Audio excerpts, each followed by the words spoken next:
ആസാമിൽ ഇന്ന് ആയിരക്കണക്കിന് കുടുംബങ്ങൾ പ്രളയത്തിൽ എല്ലാം നഷ്ടപ്പെട്ട് ദുരിതത്തിലൂടെ കടന്നുപോകുന്ന കാഴ്ച നമ്മൾ സോഷ്യൽ മീഡിയയിൽ കണ്ടുകൊണ്ടിരിക്കുകയാണ്. അവിടുത്തെ ഇപ്പോഴത്തെ അവസ്ഥ നമുക്ക് ചിന്തിക്കാൻ കഴിയുന്നതിലും അപ്പുറത്തേക്കുള്ള വളരെ ഭയാനകമായ ദൃശ്യങ്ങളാണ് ആസാമിൽ നിന്നും വന്നുകൊണ്ടിരിക്കുന്നത്. പ്രകൃതിയാണെങ്കിലോ യാതൊരുവിധ ദയയുമില്ലാതെ സംഹാര താണ്ഡവമാടിക്കൊണ്ടിരിക്കുകയാണ്. അവിടെ പലർക്കും വീട് നഷ്ടപ്പെട്ടു, കൃഷി നശിച്ചു, കുട്ടികൾക്കാണെങ്കിലോ സ്കൂളിൽ പോകാൻ പോലും കഴിയുന്നില്ല. ചിലർക്ക് ഒരു രാത്രി സുരക്ഷിതമായി ഉറങ്ങാൻ പോലും ഇടമില്ല. രാവിലെ ഉറക്കമുണർന്നപ്പോൾ വീടിന്റെ തറയിലേക്ക് വെള്ളം കയറി തുടങ്ങുന്നു. ആദ്യം കാൽ നനയുന്നു, പിന്നെ മുട്ടുവരെ, പിന്നീട് അരക്കെട്ട് വരെ. അലമാരയിൽ സൂക്ഷിച്ചിരുന്ന രേഖകളെല്ലാം വെള്ളത്തിൽ ഒഴുകുന്നു. വർഷങ്ങളായി കഷ്ടപ്പെട്ട് വാങ്ങിയ വീട്ടുപകരണങ്ങൾ കണ്ണിൽ മുന്നിൽ വെച്ച് തന്നെ നശിക്കുന്നു. കുട്ടികൾ കരയുന്നു. വയോധികർക്ക് നടക്കാൻ കഴിയുന്നില്ല. വീട്ടിൽ പൊന്നുപോലെ പോറ്റി വളർത്തിയ മൃഗങ്ങളെ പോലും രക്ഷിക്കാനാകുന്നില്ല. ഇതാണ് ഇന്നത്തെ ആസാമിലെ ആയിരക്കണക്കിന് കുടുംബങ്ങളുടെ ജീവിതം. അവർക്ക് ഇന്ന് രാഷ്ട്രീയ ചർച്ചകളില്ല, സോഷ്യൽ മീഡിയയിലെ തർക്കങ്ങളില്ല, ജയപരാജയങ്ങളുടെ കണക്കുകളില്ല.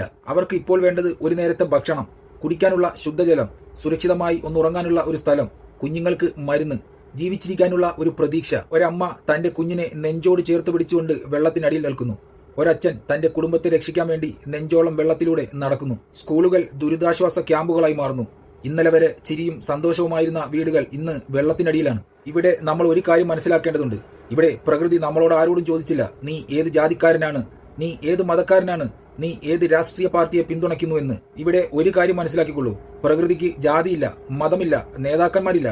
അത് വരേണ്ട സ്ഥലത്ത് വരേണ്ട സമയത്ത് കൃത്യമായി തന്നെ വന്നിരിക്കും. നമ്മളാണെങ്കിലോ ഇന്നും ജാതിയുടെയും മതത്തിന്റെയും നിറത്തിന്റെയും പേരിൽ മനുഷ്യന്മാരെ തമ്മിലടുപ്പിക്കുന്ന പോസ്റ്റുകൾ പങ്കുവയ്ക്കുന്നു, വിദ്വേഷങ്ങൾ വിതയ്ക്കുന്നു, പരസ്പരം ശത്രുക്കളായി മാറാൻ പഠിപ്പിക്കുന്നു. ഇവിടെ ഒരു കാര്യം നമ്മൾ മനസ്സിലാക്കുക, ഇതുപോലുള്ള ദുരന്തങ്ങളിൽ മുങ്ങുന്ന ഒരു മനുഷ്യനെ രക്ഷിക്കാൻ എത്തുന്ന കൈ ആദ്യം അവന്റെ മതം ചോദിക്കില്ല. രക്തം നൽകുന്ന ഒരാളുടെ രക്തത്തിന് ജാതിയില്ല. വിശന്നു കിടക്കുന്ന ഒരു കുഞ്ഞിന് കൊടുക്കുന്ന ഭക്ഷണത്തിന് മതമില്ല.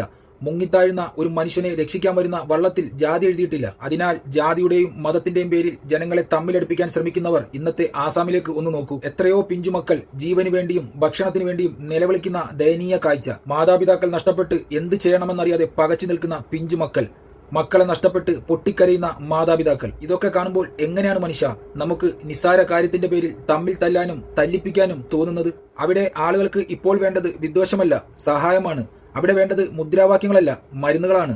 അവിടെ വേണ്ടത് വിഭജനമല്ല, മനുഷ്യ സ്നേഹമാണ്. ഇന്ന് ആസാമാണെങ്കിൽ നാളെ മറ്റൊരു സംസ്ഥാനം, മറ്റന്നാൾ നമ്മുടെ സ്വന്തം നാടുമാകാം. അന്ന് നമ്മളെ രക്ഷിക്കാൻ വരുന്നത് ജാതിയോ മതമോ അല്ല, മറ്റൊരു മനുഷ്യന്റെ കരുണയും സഹായ ഹസ്തവുമായിരിക്കും. അതുകൊണ്ട് ഈ വീഡിയോ കാണുന്ന എല്ലാവരോടും ഒരു അപേക്ഷ, വെറുപ്പ് പകരുന്ന സന്ദേശങ്ങൾ പ്രചരിപ്പിക്കാതിരിക്കുക. അതിനു പകരം മനുഷ്യ സ്നേഹം പങ്കുവയ്ക്കൂ.